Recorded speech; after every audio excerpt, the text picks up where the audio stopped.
Perkenalkan, kami dari kelompok 15 yang beranggotakan saya Maria Trisnawati, Kerorin, dan juga Widya Wulandari. Nah, kami akan menjelaskan sedikit mengenai sistem informasi akuntansi. Definisi SIA adalah sebuah sistem yang dibuat secara khusus untuk mempermudah kegiatan dan segala sesuatu yang berkaitan dengan akuntansi perusahaan, serta menghasilkan suatu informasi keuangan yang dibutuhkan oleh perusahaan. Dengan demikian, manajemen perusahaan dapat melihat keuangan dengan jelas melalui sistem tersebut, sehingga kinerja perusahaan bisa terus ditingkatkan. Selanjutnya, peran SIA. Yang pertama, peran akuntansi sebagai alat pengontrol dan pengendalian keuangan. Yang kedua, peran akuntansi sebagai alat evaluasi perusahaan. Yang ketiga, peran akuntansi sebagai penyimpan aktivitas ekonomi dan aktivitas transaksi. Fungsi SIA. Yang pertama, SIA merupakan sistem pengendalian keuangan bertujuan supaya tidak terjadi kecurangan oleh pihak-pihak tertentu.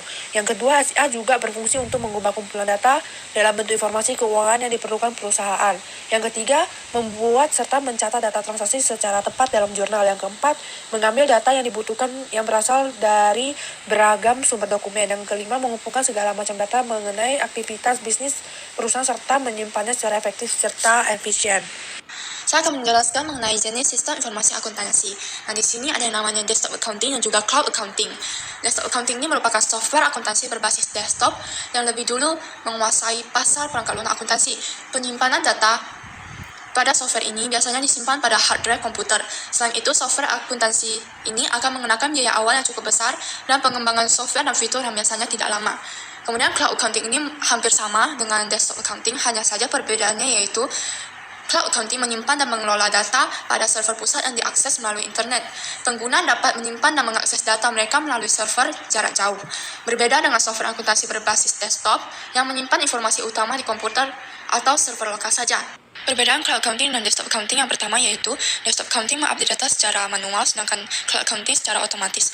Yang kedua, desktop accounting mempunyai risiko lebih tinggi terjadinya kesalahan entry data secara manual, sedangkan cloud accounting dapat mengurangi risiko terjadinya permasalahan tersebut. Yang ketiga, desktop accounting hanya dapat diakses pada komputer yang sudah diinstalasi, sedangkan cloud accounting lebih fleksibel karena data akuntansi dapat diakses dari mana saja asal ada koneksi. Yang keempat, biaya yang dikeluarkan desktop accounting cukup besar dan membutuhkan biaya maintenance, sedangkan cloud accounting biaya yang dikeluarkan lebih kecil dan tidak membutuhkan biaya maintenance.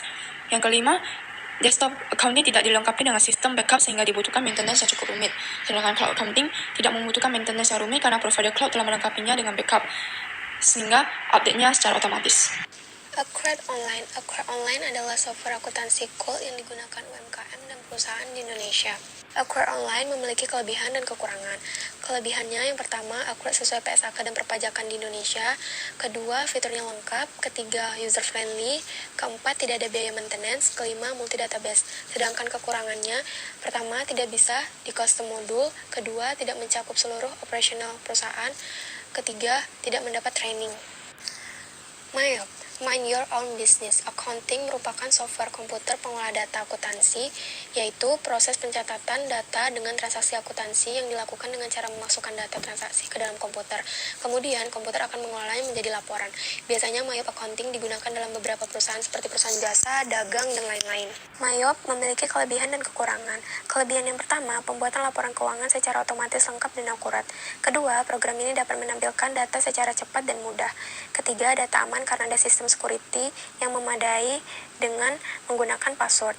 Yang keempat, laporan keuangan dapat diaktifkan baik secara Microsoft Excel maupun Word. Yang kelima, laporan komparasi. Ini menyajikan laporan keuangan komparasi baik neraca, laporan laba rugi maupun penjualan dengan data historis bulan lalu atau tahun sebelumnya. Yang keenam, lebih mudah dimengerti dan digunakan oleh orang awam yang tidak mempunyai pengetahuan khusus akuntansi. Yang ketujuh, lebih mudah dioperasikan dan dapat diterapkan pada berbagai jenis usaha.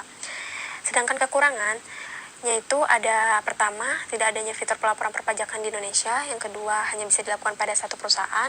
Ketiga, belum tersedia dalam bahasa Indonesia. Keempat, beda format neraca keuangan dengan Indonesia. Kelima, belum mendukung multi currency. Keenam, belum mendukung fitur multi gudang. Terima kasih.